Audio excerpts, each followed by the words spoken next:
దేవుని ప్రశస్తమైన నామమునకు మహిమ ఘనత ప్రభావాలు కలుగునుగాక.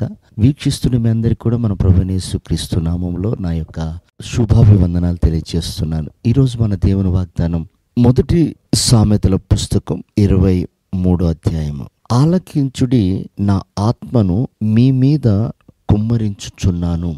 ప్రియమైన దేవుని సంగమా, ఇక్కడ ఒక అద్భుతమైన విషయాన్ని దేవుడు మనకు బయలుపరుస్తున్నాడు. ఆలకించండి, మీ మీద దేవుని ఆత్మను కుమ్మరిస్తున్నానన్నాడు. అంటే మన మీద కుమ్మరించబడుతున్న ఆత్మ ఎవరిదో, ఆ ఆత్మ ఏం చేయటానికి కుమ్మరించబడుతున్నాడో దానిని కొద్దిగా ఆలకించండి అంటే ఆలోచించండి అంటాడు. చాలాసార్లు పరిశుద్ధాత్మ చేత నింపబడిన తర్వాత వాళ్ళ ప్రవర్తన లోకస్తుల మాదిరిగానే ఉంటుంది. వాళ్ళ ఆత్మ ఏమిటో, ఆత్మ ఏ కార్యాలు జరిగించుటకు దేవుడు పంపాడో ఆలకించరు. పొందుకున్నది పరిశుద్ధాత్మ, ప్రవర్తించేది శరీర రీతిగా. చాలామందిని మనం అలా గమనిస్తూ ఉంటాం.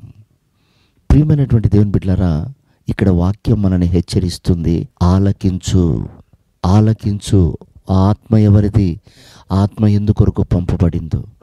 ప్రియ దేవుని బిడ్డలారా, పంపబడిన ఆత్మ పరిశుద్ధాత్మ అనుంది. అంటే మనం మాట్లాడేటప్పుడు, మనం ప్రవర్తించేటప్పుడు, లోకంలో మనం నడిచేటప్పుడు మనము మన మీద ఉన్న ఆత్మ ఏమిటో మనం గ్రహించాలి.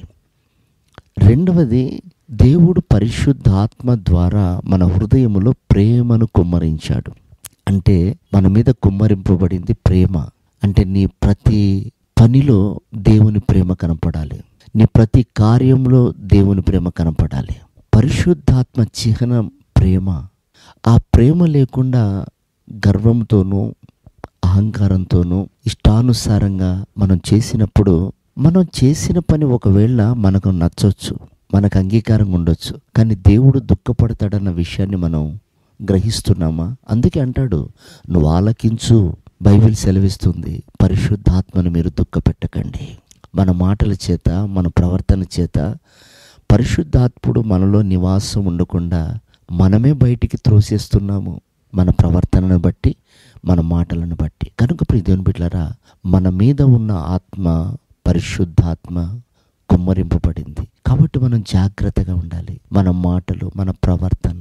అందుకే కదా ప్రభు అంటాడు, నువ్వు దేవుని ఆలయానికి వచ్చినప్పుడు నీ ప్రవర్తన జాగ్రత్తగా చూసుకో. అంటే ఆయన ఎవరిని ఆరాధించడానికి వస్తున్నావు, ఆయన ఎవరిని నువ్వు ఆయనని గణపరచడానికి వస్తున్నావో నీకు తెలియకపోతే మన భక్తిలో నాణ్యత ఉండదు. అందుకే అందరిలా ప్రేమిస్తున్నావా పేతురు అని అడిగాడు. అంటే మనం అందరిలా ఉండకూడదు, మనలో ఒక ప్రత్యేకత కనపడాలి.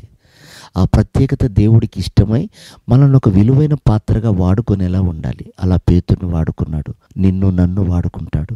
కనుక సంగమా, మన మీద ఉన్న ఆత్మ విషయంలో మనము జాగ్రత్త కలిగి ఉండాలి. అలాంటి జ్ఞానం ప్రభు ఈ ఉదయకాలం మనందరికి అనుగ్రహించి ఆయన రాకడకు సిద్ధపరచునుగాక. ఆమేన్.